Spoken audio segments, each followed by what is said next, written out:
Ciao a tutti, sono Gianluca Aime, studio Scienze Storiche all'Università di Torino. Benvenuti in questo canale Riassunti di Storia. Oggi vorrei parlarvi di un argomento, vorrei parlarvi nello specifico della guerra gallica di Giulio Cesare e vorrei parlare, interrogarmi insieme a voi su che cosa è stato e che cosa ha comportato questo evento. Non voglio andare nei particolari della storia militare nelle battaglie, ma più fare un ragionamento storico. Caio Giulio Cesare. Chi era Cesare prima di iniziare la guerra gallica? Giulio Cesare fu adottato da Caio Mario, un grande leader del Partito Popularis, sconfitto da Silla, il leader condottiero degli Ottimati. Cesare si sposò anche con la figlia di Cinna, un secondo grande leader degli Ottimati, anche lui sconfitto da Silla. E vediamo che Cesare, in tutta la sua giovinezza, fa un percorso honorum, percorre le varie cariche della politica romana e vediamo che in questa sua varia carriera ripercorre le idee politiche della sua parte familiare. In questo Corso Honorum riesce ad accedere alla più grande carica religiosa del tempo, della Roma repubblicana, ovvero diventa pontefice massimo e questo gli permette di entrare in Senato e non è una cosa da poco, ma vediamo che il grande passo che fa nella sua carriera politica sta nel 60, quando insieme a due grandi personaggi che sono Pompeo Magno e Crasso, Pompeo Magno, il più grande generale di questi tempi, cioè a Roma che ha clientela ovunque, in tutto il Mediterraneo, vincitore in Oriente, e Crasso, l'uomo più ricco di quei tempi che abbiamo a Roma. Lo stesso Crasso è colui che ha sconfitto Spartaco nella sua rivolta, quindi immaginate lo spessore di questi uomini. Ebbene, nel 60 il giovane Giulio Cesare, un politico emergente di questo partito popolaris che ormai è in pezzi, distrutto, ci rimane solo più lui, fa questo accordo e questo accordo di questi tre uomini, questi tre grandi potentati, grazie a questo patto di questi tre grandi potentati, vediamo che nel 59 Cesare riesce a accedere alla più grande e più importante magistratura della Roma repubblicana, ovvero il consolato. Il consolato di Cesare, come nella sua natura, fa molti azzardi, è una politica estrema. Infatti arriva alla rottura con il suo collega Bibulo e questo poi si potrà vedere nei video successivi, sarà uno dei motivi che porteranno alla guerra civile, ma questa è un'altra storia e adesso non ne parliamo. Un altro effetto importante del consolato è come da tradizione, dopo un anno di consolato a Roma si diventava proconsole, ovvero governatori delle varie province e sempre grazie agli accordi di questo triumvirato Cesare diventa proconsole sia della Gallia Cisalpina, che sarebbe l'Italia settentrionale, la pianura padana, sia anche dell'Illirico e grazie a questo fatto Cesare per la prima volta riesce ad avere il controllo, riesce a comandare delle legioni, quindi vediamo che oltre al potere politico della parte dei popolari, che in questo periodo Cesare è riuscito a costruire intorno alla sua figura, riesce ad avere anche un appoggio militare, una forza, ed è questo il suo obiettivo. Infatti il più grande politico di questo periodo è Pompeo Magno, ovvero un grande generale, un uomo che ha clientele, oltre ad avere clientele ovunque, anche delle forti legioni dalla sua. E vediamo che qua inizia la guerra gallica. Siamo nel 58 e vediamo che Cesare, governatore della Gallia Cisalpina, deve risolvere un problema. E qual è? Gli Elvezi, una tribù celtica, o se vogliamo dire anche dei Galli. La parola Celti e Galli è equivalente. Quando i Focesi, i greci Focesi, arrivarono e fondarono Marsiglia, se non erro nell'VIII secolo a.C., ma non ne sono così sicuro, bisogna controllare. Incontrarono per la prima volta loro queste tribù e li chiamarono Celti, forse per un nome che era di quel clan. Successivamente i Romani a contatto con loro gli diedero il nome di Galli e ancora una volta la parola divenne greca con il nome Galata, quindi Celti, Galli e Galati sono le stesse persone, la stessa civiltà. Tornando a noi, gli Elvezi, tribù di questi Galli che possiamo dire tranquillamente risiede nell'attuale Svizzera, decidono di emigrare e per questo chiedono il permesso, il consenso di oltrepassare, di passare attraverso la provincia della Cisalpina Romana. Cesare, che è il proconsole, questo lo vieta e lo vieta per due ragioni fondamentali. La prima che è un'intera migrazione di un popolo in armi, e questo porterebbe a delle devastazioni, dei saccheggi. Non sono le migrazioni che noi vediamo oggi, sono migrazioni nel mondo antico, come appena detto, di un popolo in armi. Pensiamo alle grandi invasioni che aspetteranno Roma nel IV e nel V secolo d.C. Queste sono le migrazioni di un popolo in armi e questo Cesare lo vieta. Ma soprattutto Cesare lo vieta perché sa che sopra la regione che noi chiamiamo adesso Svizzera ci sono i Germani di Ariovisto, e che continuano a spingere, quindi sa che se con la migrazione di Elvezi i Germani dovessero avanzare in questo territorio che noi adesso conosciamo come la Svizzera, sarebbero una minaccia diretta ai Germani.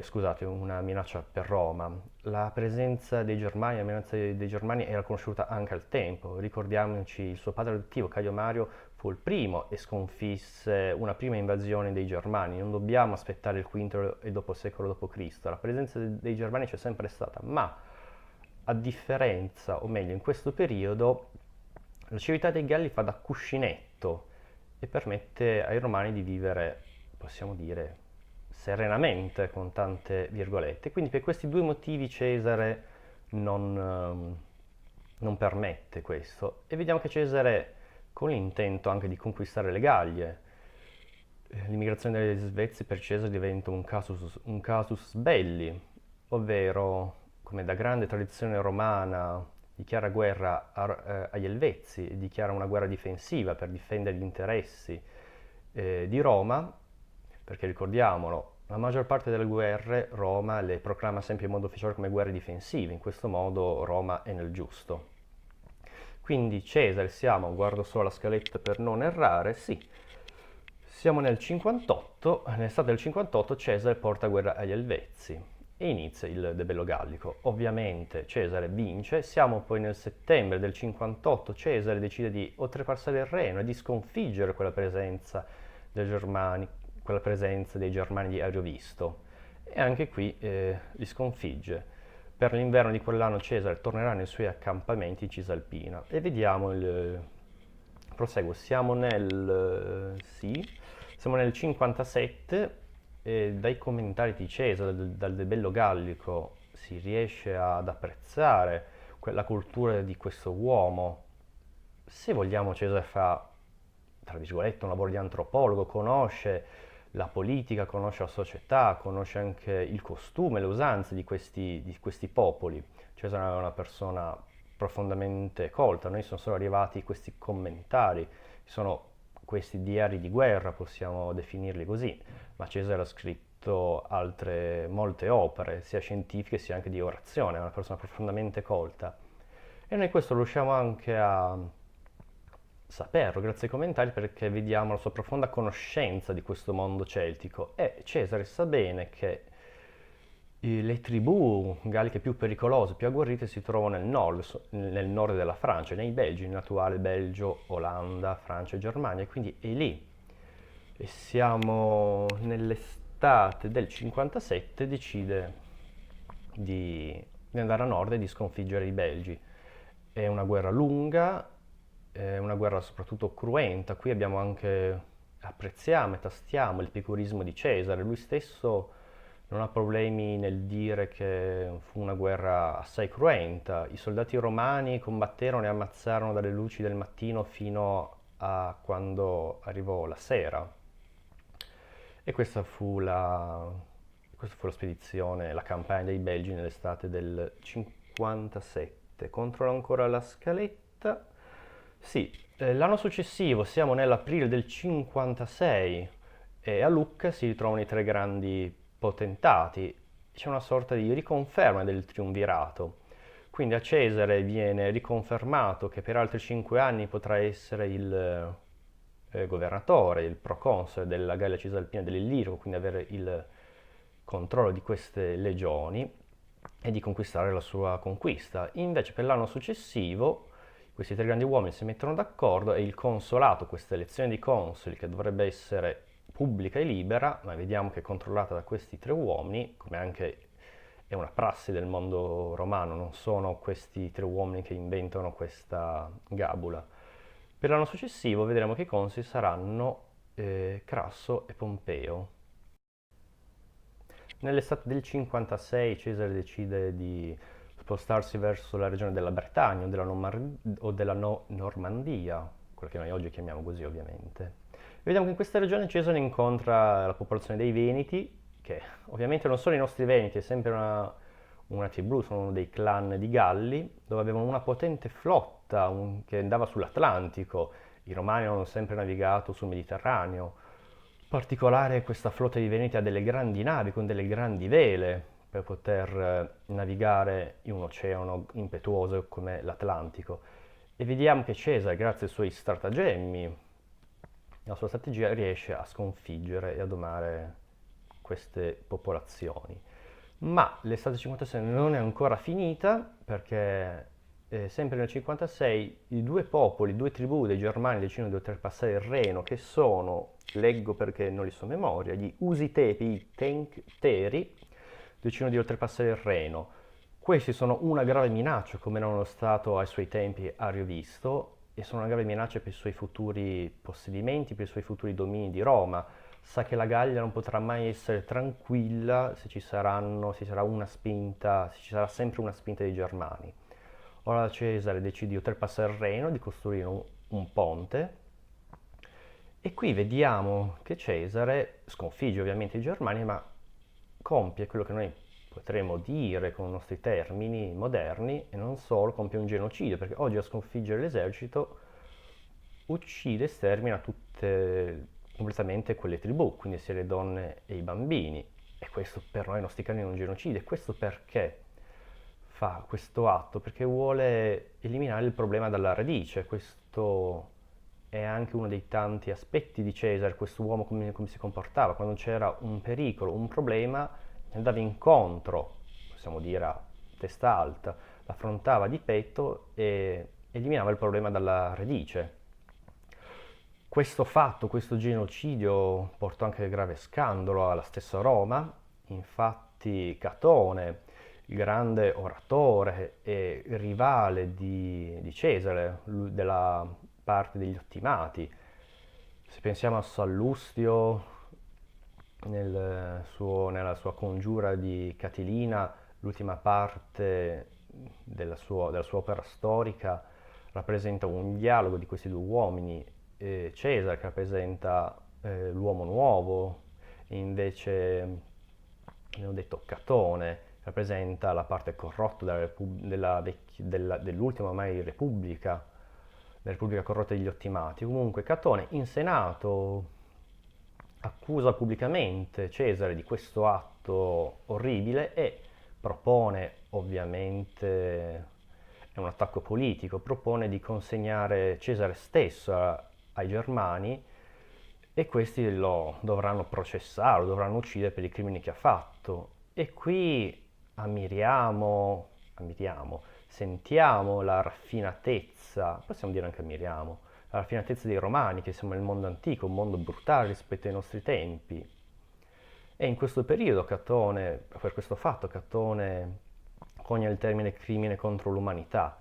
Non dobbiamo aspettare il secolo scorso per il conio di questo termine. Già in questo momento preciso Catone conia il termine crimine contro l'umanità per descrivere l'atto di Cesare. Qui si vede la sensibilità, la raffinatezza, la cultura di Roma, che in questo momento, in questo suo periodo culturale, si domanda se sia lecito o no, o meglio, qual è il confine che si può portare una morte. Mi spiego meglio. Ovviamente quando si va in guerra si muore, questo si sa, fa parte delle regole del gioco, ma adesso ci si domanda se tutto questo non abbia dei limiti. Mi spiego meglio, va bene vincere una guerra dura, ma le bombe atomiche erano necessarie? Forse la prima su Hiroshima si poteva dire, ma nessuno aveva idea, ma quella di Nagasaki tutti quanti ci siamo posti la domanda, forse è stata gratuita o no? in questo momento Catone, come possiamo dire, mette in evidenza questo fatto, cioè l'atto di Cesare è semplicemente guerra, è lecito o è andato anche oltre un confine a una legge degli uomini? Se esiste questa legge, ci si domanda adesso se questa legge effettivamente tra gli uomini esista o meno. Una legge di quanto sia lecito o meno uccidere degli altri esseri umani. Come abbiamo detto, Cesare è un grande, profondo conoscitore del mondo celtico, sa bene che nell'altra sponda della Manica, quella che noi chiamiamo la Gran Bretagna, è presente un mondo celtico e sa bene che le sue conquiste non saranno mai al sicuro. Quindi nel novembre del 55, durante l'inverno, decide di fare una prima spedizione. Non è una grande spedizione, è una piccola spedizione e non è particolarmente positiva, questo perché è fatta durante l'inverno, i romani devono sempre navigare nell'Atlantico. E nell'anno successivo, nel 54, Cesare decide di fare una seconda spedizione in estate, questa va a buon fine. Cesare riesce a sconfiggere le varie tribù celtiche della, quella che noi possiamo chiamare Gran Bretagna, non riesce ad assoggettare. La conquista definitiva della Gran Bretagna sarà sotto l'imperatore Claudio, 100 anni più tardi, e sarà fatta per mano del generale Agricola, il suocero di Tacito, ma questo è un altro discorso. Però da questa campagna Cesare riesce a ottenere profondi tributi e anche una profonda gloria personale. I tributi riescono a finanziare la sua continua guerra contro i Galli che non è ancora terminata. Leggo un attimo la scaletta per vedere dove siamo arrivati. Sì, adesso arriviamo nell'inverno del 54, iniziano i seri problemi di Cesare, l'intera Gallia inizia a ribellarsi. Cesare fino a questo momento è riuscito a mettere le varie tribù galliche l'una contro le altre, adesso si sono coalizzate perché vedono nella minaccia romana un nemico comune. E quindi Cesare deve fronteggiare una forte ribellione di tutta quanta la Gallia, in questo periodo Cesare è in profonda difficoltà. E sempre nello stesso anno, o meglio, nell'estate del 53, avviene un altro straripamento di Germani dal Reno, altre tribù. Ovviamente Cesare decide di affrontare il pericolo, affrontarlo di petto, va al Reno, valica il Reno, sconfigge, stermina, compie un altro genocidio come aveva fatto precedentemente, ma questa volta, a differenza delle altre, decide di non distruggere il ponte che ha usato per oltrepassare il Reno, e questo come monito della potenza romana che non deve essere sfidata. Questo emblema, questo modo di comportarsi sarà anche tipico, lo farà anche Costantino nel IV secolo d.C. come i Goti, per dimostrare l'efficienza, la potenza di Roma, che i romani non devono essere sfidati perché quando vogliono possono valicare il ponte e sfoltire. Quindi bisogna, anche fuori dai confini di Roma, bisogna essere sottomessi alla sua potenza. Nell'inverno del 53 Cesare resta in Gallia, questo è indicatore della sua profonda difficoltà. Precedentemente stava nei suoi iberna, ovvero nei suoi accampamenti militari, nei suoi accampamenti militari invernali nella provincia romana della Cisalpina. Invece in questo momento decide di rimanere in Gallia perché la situazione è assai delicata e c'è bisogno di un costante monitoraggio, di una presenza sul campo. E infatti nell'inverno del 52 Cesare è in profonda difficoltà sia dal punto di vista militare delle Gallie. Infatti in questo momento arriva la grande ribellione di Vercingetorige, ma soprattutto a Roma Cesare è anche in difficoltà dal punto di vista politico, perché nell'estate del 53 facciamo un passo indietro. Crasso, che vede la grande potenza, la grande fama di Cesare crescere, ogni anno per le sue conquiste, decide di fare lo stesso, decide di diventare anche lui un Cesare, decide di fare, come tutti sapete, una spedizione contro i Parti, ma nell'estate del 53 sarà sconfitto a Carre. E quindi il triumvirato si spezza e rimangono solo due grandi potentati, Cesare e Pompeo. La situazione peggiora ulteriormente perché sempre nell'inverno del 52, nei combattimenti di strada, muore Clodio, leader radicale del partito dei Populares, Milone, il famoso Pro-Milone Cicerone, e lui, questo personaggio qua, Milone, lo uccide, è costretto all'esilio, ma questo è un altro discorso. Il Senato e soprattutto la parte degli ottimati è intimorita per queste tensioni che sono nate a seguito di questo assassinio, questa uccisione di Clodio. E allora decidono di dare a Pompeo Magno, il grande generale di questo periodo. Pompeo Magno lo fanno diventare console, ma senza collega, quindi una forma di dittatura, cosa che aveva fatto già precedentemente Silla. E vediamo che quindi Cesare per questo è in profonde difficoltà. In Gallia deve affrontare la grande ribellione di Vercingetorige, invece a Roma il suo Crasso è fuori dai giochi, il suo rivale, ormai Pompeo Magno, si è alleato con il Senato, con gli ottimati e ha molto più potere di lui. Quindi Cesare in questo momento rischia effettivamente di perdere tutto. Nell'estate del 52 avvengono i grandi avvenimenti che noi tutti colleghiamo quando pensiamo alla guerra gallica. Avviene la battaglia di Gergovia, una profonda sconfitta dove Cesare perde. Avviene il doppio assedio di Alesia, dove Cesare riesce a sconfiggere tutte le tribù galliche, riesce a sconfiggere Vercingetorige, quindi riesce a piegare di fatto la ribellione. Vediamo altri eventi bellici di secondo piano, avvengono anche nell'estate del 51, ma adesso formalmente la Gallia è stata conquistata. Ma premessa, Asterix e Obelix nella loro comicità raccontano anche il vero. La conquista di Roma è una conquista delle varie piazze forti, delle varie città importanti, una conquista di città, di strade, di fortezze. Non è una conquista una conquista totale del territorio. Di fatto la Gallia sarà conquistata, sarà pacificata 100 anni dopo sotto l'imperatore Claudio. E quindi si vedrà in seguito che la Gallia sarà totalmente pacificata. Comunque possiamo dire che adesso non presenta più una grande minaccia. Cesare può tornare a Roma e sarà proprio nel ritorno che darà il vita alla guerra civile e per questo dobbiamo fermarci nel nostro racconto storico e iniziare a ragionare dal punto di vista storico per capire che cosa è stata questa guerra gallica. La guerra gallica, come unica fonte abbiamo ovviamente il De Bello Gallico di Cesare, che non è un libro di storia, è un commentare. Come abbiamo detto sono diari di guerra. Ogni anno Cesare invia a Roma questi resoconti di queste sue vittorie, di queste sue grandi imprese.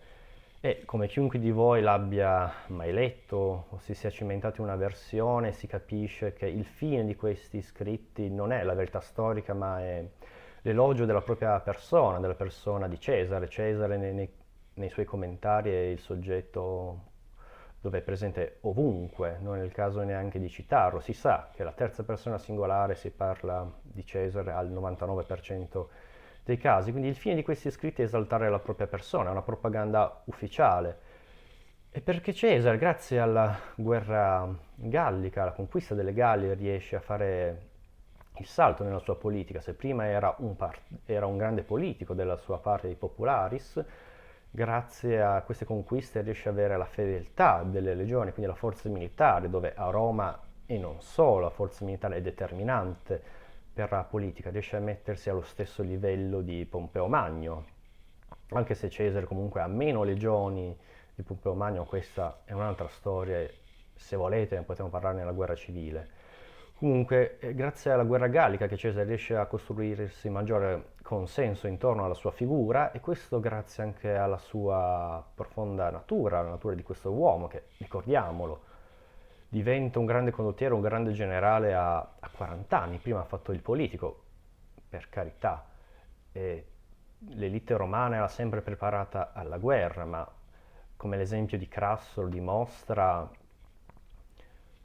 Crasso prova a diventare un Cesare, ma finisce miseramente. Invece bisogna riconoscere la statura di questo grande uomo che riesce a evolversi, anche a adattarsi in un altro contesto, e riesce anche a essere protagonista in prima persona, a risolvere i problemi di petto.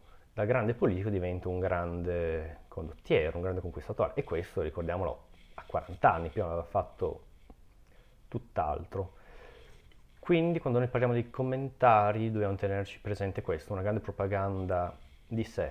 La guerra gallica cosa è stata anche? Come abbiamo visto in questa breve chiacchierata, la guerra gallica è stata ci sono stati commessi dei massacri, dei genocidi, e questo perché Cesare ha giocato il tutto per tutto, la sua fortuna è stata costruita in questa conquista, sia le ricchezze sia anche il suo consolidamento politico. E quindi vediamo che Cesare non ha usato la sua famosa clemenzia, è stato assai brutale nella conquista di questi popoli e ha portato un grande parte di territorio che fino a questo momento era escluso dal mondo mediterraneo. Il mondo mediterraneo non dobbiamo pensare come un mondo chiuso, possiamo, se vogliamo pensarlo, come un mondo globalizzato, sempre a livello del Mediterraneo, dove le varie civiltà avevano contatti tra di loro, gli Etruschi, gli Egiziani, i Greci, i Cartaginesi, i Romani avevano profondi influssi tra di loro. Possiamo parlare di una globalizzazione del Mediterraneo, e con la romanizzazione questo mondo del nord Europa, che noi oggi vediamo come Europa, pensiamo alla Francia, alla Spagna, il Belgio, la Gran Bretagna, entrano in questo mondo mediterraneo, nel mondo greco-latino, e questo si deve alla conquista di Cesare. Vediamo che questo è un primo passo nel mondo che noi conosciamo oggi e che lo vediamo con i nostri occhi. Quindi la guerra gallica è stata questo insieme di cose, la storia è complicata e difficile perché bisogna tenere bene in contatto questi fattori. È stato un trampolino di lancio politico e militare di Cesare, è stato un genocidio, è stata conquistata duramente, è stata conquistata dal 58 al 51 e in diversi anni, è stata una guerra dura. Cesare ha dato il tutto per tutto, più di una volta ha rischiato di perdere tutto, ma grazie anche alla guerra gallica si è formato il nostro mondo, è stato comunque cancellato un'intera civiltà, la civiltà gallica, ed è stata attratta, è stata assorbita dalla civiltà greco-latina. E controllo la scaletta, sì, ho detto tutto e nulla, spero di avervi annoiato, ma non troppo. Criticatemi, commentate pure, ditemi la vostra, sarei molto contento. Il fine di queste chiacchierate è condividere pensieri. A proposito di questo, il fine di queste chiacchierate è condividere pensieri. Questa chiacchierata che vi ho fatto è nata dal frutto di questa lettura.